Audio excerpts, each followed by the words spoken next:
Great Lakes, why do you keep making these cooking videos? We need you to tell us about the state of doomsday. We need you to show us how to filter urine into potable fluid. How many knives should I zip tie to my gun? How soon is too soon to start eating the weak?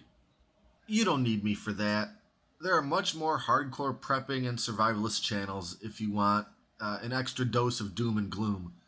There are better channels than mine if you're into pee filtering, mall ninja tactical stuff, and cannibalism, I guess. Basically, I'm bored. I have a lot of food and I like cooking. Half of prepping is about food anyway, so why not make some videos about preparing it? So in this video, I'm making my classic biscuits and gravy from scratch. I'll mention that today is a very windy day, which is about the most scary and horrifying thing to my dog.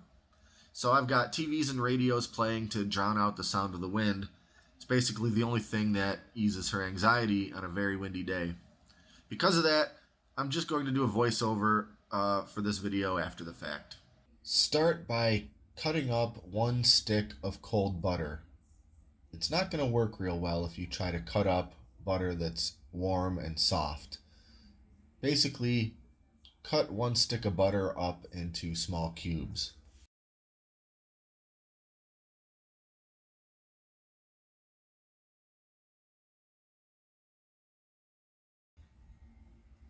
Next, mix 2 cups all-purpose flour, 1 tablespoon baking powder, 1 teaspoon baking soda, and 1 teaspoon of salt.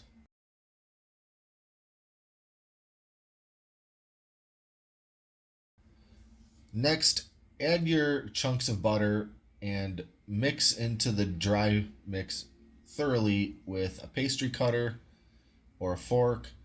I like to start off with the pastry cutter and then sort of finish off with a fork.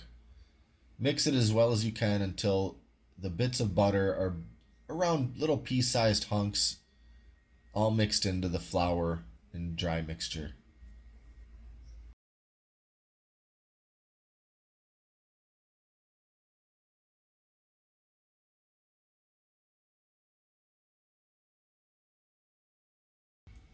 Then pour in 1 cup of cold milk. You can use buttermilk or vitamin D milk. Since I'm going to be smothering these with gravy, I just went with vitamin D milk. Mix with a fork loosely until blended enough that the dough can all stick together.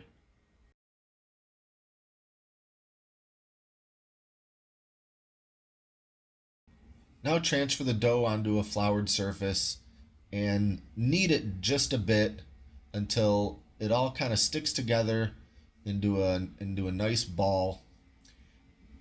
Take care not to overwork the dough. You don't want to completely mash everything into a fine consistency. Having those little bits of butter still sort of mixed throughout is what really gives you the flakiness and the light, airy texture of a good biscuit. Next, you want to roll out the dough, flatten enough so you can cut out the biscuits with a cookie cutter or a tin can or a glass or whatever. And wouldn't you know, my rolling pin broke just a couple of days ago. How does a rolling pin break? I have no idea, but mine did. So I used a can of non-stick spray. It was just about the right size. Next, I'll use my little cookie cutter to cut out my biscuits. It's a little on the large side, but that's okay. I don't mind large biscuits. Next, lay them out on a greased cookie sheet. If you have a little bit of dough left over after you cut them out, just sort of mash it together, roll it a little more, and cut them out. Now I'm just going to bake them in a 375 degree oven for between 12 and 14 minutes. Now for the gravy. Normally I'd use a nice Jimmy Dean or Bob Evans ground sausage, but the stores have been out of a lot of things lately, in case you hadn't noticed, and the only ground sausage they had in stock was this Heritage Farm. I'd never used it before, and while it was a bit greasier than Jimmy Dean or Bob Evans, and I did drain a bit of grease out of it. It turned out to be quite good sausage, and I'd use it again. And it costs about half as much as Bob Evans or Jimmy Dean. So I'm just going to break up this pound of sausage in the skillet and get it nice and browned while sort of chopping it up and mixing it around with the wooden spoon. Once the sausage is pretty well browned, I'm going to go ahead and mix 1/3 cup of all-purpose flour. I'll add a little at a time, mix it all up, add a little more, and so forth. After mixing in all the flour, it's important to let it cook for just a couple minutes. You can keep stirring it, but make sure to give that meat flour mixture a couple of solid minutes to cook over the heat. Now it's time to add the milk. Again, I use vitamin D milk, and I'll end up using about 3 cups, maybe a little more, maybe a little less, but the important thing is to add it very gradually. Add a splash at a time, mix it in real well, and then add more, mix more, and so on. Now this part of the recipe really is kind of playing it by ear. You want to add a little milk, let it heat up a bit, stir it in, add a little more milk, and you want to keep doing this until it's not really thickening up much more. Obviously, if you let it cook for long enough, it's going to keep thickening no matter how much milk you put in there, but within reason.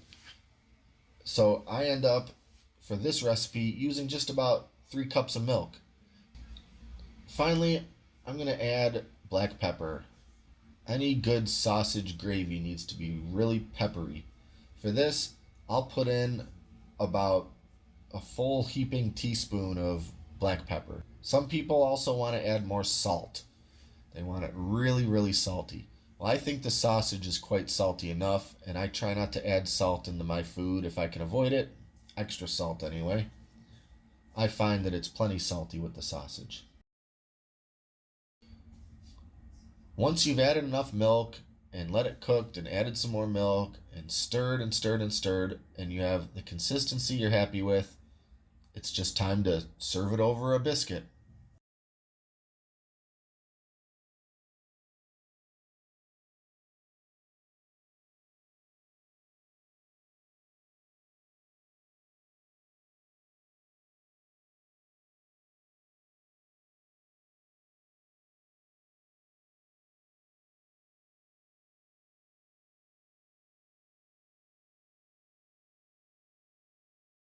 That's what I'm talking about.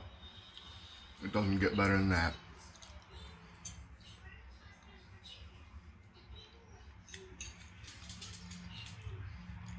Well, I think that's it for this video. Stay safe, eat well, and I'll see you next time.